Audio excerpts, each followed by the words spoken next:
Hello, আসসালামু আলাইকুম। সবাই কেমন আছেন? আশা করি ভালো আছেন। আমিও ভালো আছি।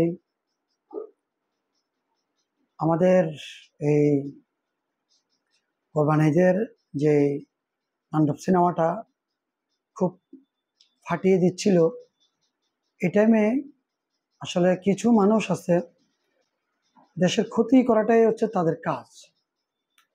বলি কেননা আপনার গত রমজান ঈদে যে আপনার বরবাদ ছবিটা তো খুব ভালো বিজনেস করতেছিল, হঠাৎ করে ওইটা পাইরেসি হয়ে গেল।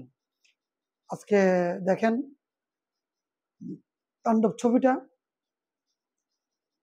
কত সুন্দর করে সারা দেশে এতগুলো সিনেমা হল একসাথে চলতেছে, হঠাৎ করে এই ছবিটা পাইরেসির শিকার হলো।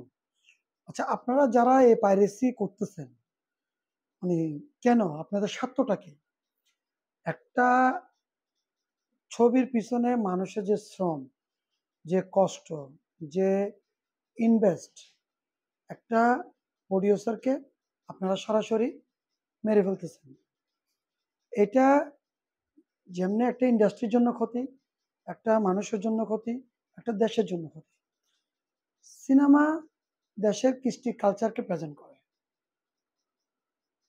আপনারা যারা জানেন, একটা দেশের কৃষ্টি কালচারকে একমাত্র বিদেশের মাটিতে প্রেজেন্ট করে, সেটা হচ্ছে যে এই সিনেমা। আপনারা সেই সিনেমা শিল্পটাকে ধ্বংস করতেছেন। কাজটা কি আদৌ ভালো করতেছেন? আমাদের দেশে এ নিয়ে বহুবার এই এটা নিয়ে আইন আদালত বা যার যাদের ছবি ক্ষতি হয়েছে তারা কিন্তু অনেক চেষ্টা করছে, র্যাব দিয়ে, প্রশাসন দিয়ে, আইন দিয়ে, আদালত দিয়ে, কিন্তু কিছুদিন বন্ধ থাকে, আবার শুরু হয়ে যায়, কিছুদিন বন্ধ থাকে, আবার শুরু হয়ে যায়। এই চক্রটা এ দেশের ক্ষতিই করে। ইন্ডাস্ট্রি আজকে ইন্ডাস্ট্রিটা কোথায় গিয়ে দাঁড়াইছে দেখেন।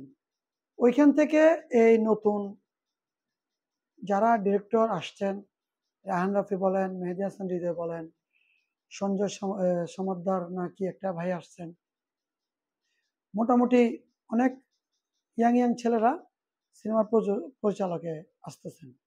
তাদেরকে আপনারা কেন শেষ করে দিচ্ছেন? এটার অর্থটা কি? মানে এটা করে কি ফায়দাটা কি পান আপনারা? 2টা টাকার জন্য আপনি একজনের 7-8 কোটি টাকার একটা ছবি আপনারা শেষ করে দিচ্ছেন। এটা তো কাম্য নয়। প্লিজ আপনারা এটা ইন্ডাস্ট্রির সাথে, দেশের সাথে করবেন না। সবার কাছে অনুরোধ, একটা ইন্ডাস্ট্রিকে বাঁচতে দিন। আজকে রায়হান রাফি সাহেব কতটা কষ্ট একটা সিনেমা রেডি করতে জানেন আপনারা? এই একটা ছবির পিছনে কতগুলো মানুষের শ্রম, সবগুলো শ্রমকে আপনারা নষ্ট করে দিচ্ছেন শুধু এই পাইরেসিটা করে। এই কয়টা টাকা পান ইউটিউবে? এই 2-3-4টা টাকার জন্য আপনারা এই ক্ষতিটা একটা প্রডিউসারের করেন। এই শাহরিয়ার শাকিল সাহেবের প্রযোজনা প্রতিষ্ঠান, ওনারা কত সুন্দর করে ইন্ডাস্ট্রিতে আসছেন, একের পর এক ছবি বানাবেন। তো আপনারা যদি এভাবে করেন, ভালো ছবি কি এদেশে আর পাওয়া সম্ভব? আদৌ কি সম্ভব? আমার তো মনে হয় না। আপনারা ভালো কিছুর পাশে আছেন। অচিরেই কিন্তু আপনারা ধরা খাবেন, যেভাবে ওনারা পদক্ষেপ নিচ্ছেন, আইনের আশ্রয় নিচ্ছেন। বাঁচবেন না, আপনারা ধরা খাবেন ইনশাল্লাহ, আজ না হোক কাল। তো আমরা যার যার জায়গা থেকে সবাই যেন সতর্ক হই, কারো ক্ষতি না করি, এটাতে যেন সবাই সতর্ক থাকি। আপনি আজকে ওনার ক্ষতি করতেছেন, আপনার ক্ষতি আল্লাহ করবে। তো সবাই সাবধান। আসসালামু আলাইকুম।